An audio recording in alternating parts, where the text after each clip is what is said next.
Hello everyone, তোমালোকক আমাৰ channel knowledge of সায়েন্সত স্বাগতম জনাইছো। এইটো ক্লাস 10 সায়েন্সৰ আজি আমি তোমালোকৰ আগত 10 most expected MCQ question discussion কৰিম। যিবোৰ কোৱেশ্চন তোমালোকৰ হাফ ইয়াৰলি এক্সামত আহিব পাৰে। হাফ ইয়াৰলি এক্সামৰ লগতে এই MCQ তোমালোকে ফাইনেল এক্সামৰ কাৰণেও চাব পাৰা। আৰু এইটো আছামিজ আৰু ইংলিশ দুটা মিডিয়ামৰ কাৰণে উপলব্ধ, তোমালোকে দুটা মিডিয়ামতে চাব পাৰা। আৰু ইয়াৰ প্ৰতিটো কোৱেশ্চন মই তোমালোকক ধুনিয়াকৈ বুজাই দিম আৰু ইয়াৰ উত্তৰবোৰ মই তোমালোকক দি দিম। আৰু ইয়াৰ PDF টো তোমালোকে ক'ত পাবা মই তোমালোকক এই ভিডিওতে কম, তোমালোকে ভিডিওটো প্ৰথমৰ পৰা শেষলৈকে চাই যাবা। আৰু আমি তোমালোকক ক্লাস 10 ৰ কাৰণে বহুতো ভিডিও আপলোড কৰিলো, যদি কোনোবাই চোৱা নাই তোমালোকে আমাৰ চেনেলত গৈ চাব পাৰা। আৰু এতিয়াৰ পৰা আমি তোমালোকক কন্টিনিউয়াসলি ভিডিও দি যাম।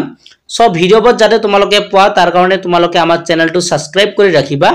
আৰু আমি তোমালোকক হাফ ইয়াৰলি এক্সামৰ কাৰণে MCQ ইম্পৰ্টেন্ট কোৱেশ্চন আৰু বহুতো ধৰণৰ বস্তু তোমালোকক দি যাম।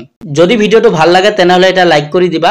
আৰু আমাৰ এটা হোৱাটসঅ্যাপ গ্ৰুপ আছে, যদি কোনোবাই আমাৰ হোৱাটসঅ্যাপ গ্ৰুপটোত জয়েন হোৱা নাই ডেসক্ৰিপশনত মই লিংক দি দিম, তোমালোকে আমাৰ হোৱাটসঅ্যাপ গ্ৰুপটোত জয়েন হৈ লবা। পলম নকৰাকৈ আজি ভিডিওটো আমি স্টাৰ্ট কৰিছো। এক নম্বৰ কোৱেশ্চনটো কি দিয়া আছে চোৱা।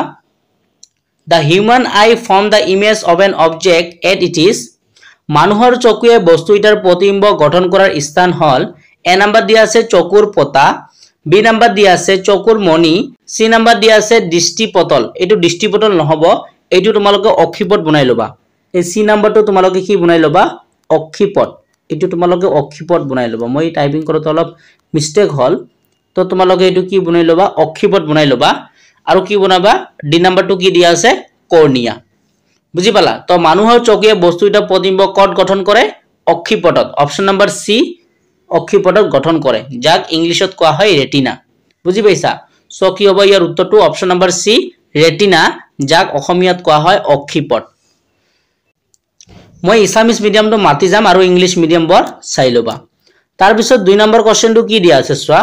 Which of the following is not an example of metalloid? তলৰ কণ্ঠ ধাতুকল্পৰ উদাহৰণ নহয়। এ নাম্বাৰ দিয়া আছে সিলিকন, বি নাম্বাৰ দিয়া আছে জাৰ্মেনিয়াম, সি নাম্বাৰ দিয়া আছে বৰন আৰু ডি নাম্বাৰ দিয়া আছে এলুমিনিয়াম।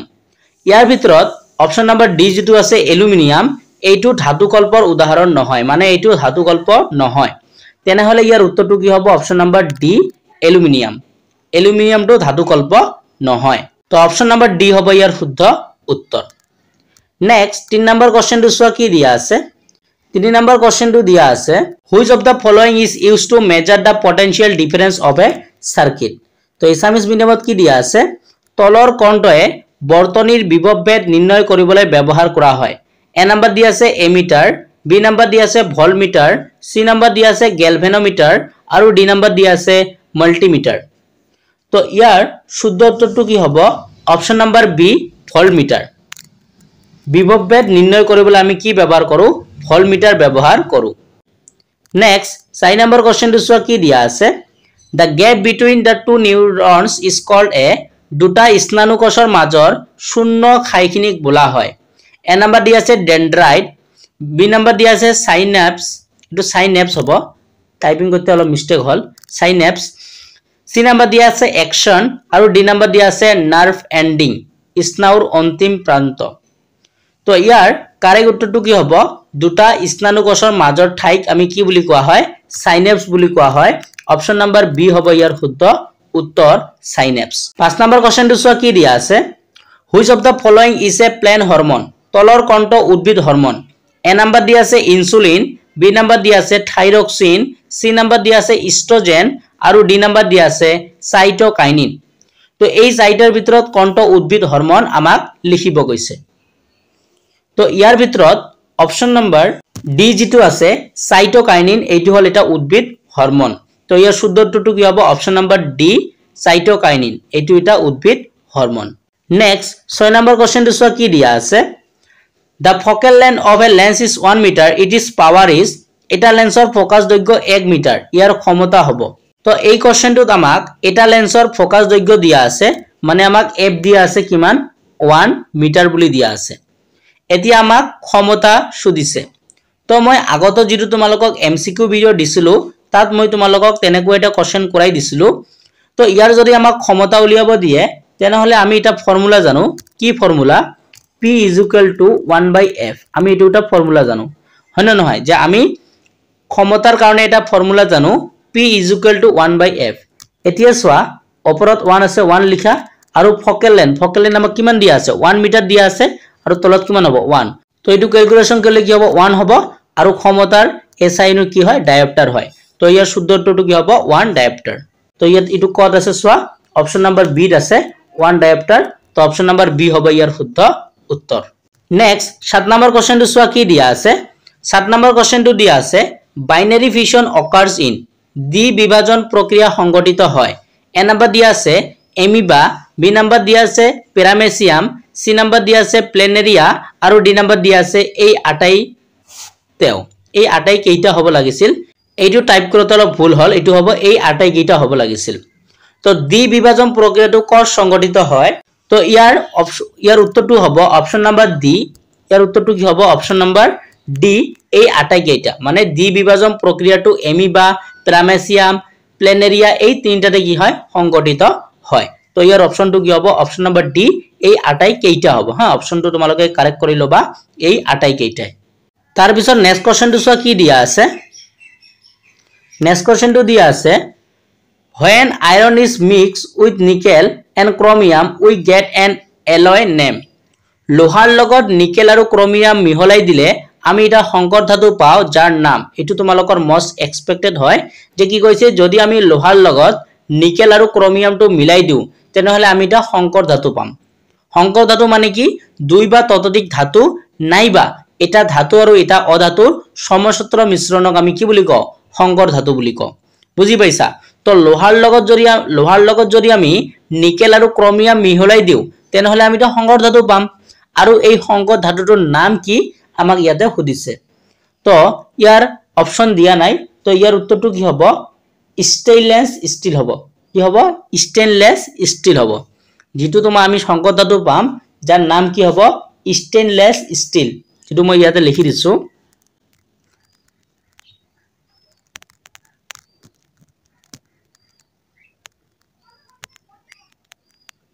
তো ইয়াৰ উত্তৰটো কি হ'ব স্টেইনলেস স্টিল হ'ব এটো একলগে হ'ব স্টেইনলেস টো একলগে হ'ব তো কি হ'ব স্টেইনলেস স্টিল নেক্সট 9 নম্বৰ কোৱেশ্চনটো সোৱা কি দিয়া আছে which of the following is responsible for the change in the curvature of eye lenses তো ইয়াৰ এছামিছটো কি দিয়া আছে এছামিছটো দিয়া আছে তলৰ উল্লেখিত কণ্টৰ বাবে চকুৰ লেন্সৰ বক্ৰতা পৰিৱৰ্তন হয় তো এ নম্বৰ দিয়া আছে ৰেটিনা বি নম্বৰ দিয়া আছে চকুৰ পতা সি নম্বৰ দিয়া আছে চিলিয়াৰি পেশী আৰু ডি নম্বৰ দিয়া আছে দৃষ্টি স্নায়ু তো আমাক কৈছে যে তলত দিয়াবৰৰ কণ্টৰ চকুৰ লেন্সৰ বক্ৰতাটো পৰিৱৰ্তন হয় চকুৰ লেন্সৰ বক্ৰতাটো কি হয় পৰিৱৰ্তন হয় তো ইয়াৰ উত্তৰটো কি হ'ব অপচন নম্বৰ সি চিলিয়াৰি পেশী চিলিয়াৰি মাসল চিলিয়াৰি পেশীৰ দ্বাৰা কি হয় চকুৰ লেন্সৰ বক্ৰতা পৰিৱৰ্তন হয় আৰু এছামিছ মিডিয়ামত মই তোমালোকক কৈ দিলো ইংলিশ মিডিয়ামটো চাই লবা নেক্সট লাষ্ট এটা কোৱেশ্চন দিয়া আছে তোমালোকৰ 10 নম্বৰটো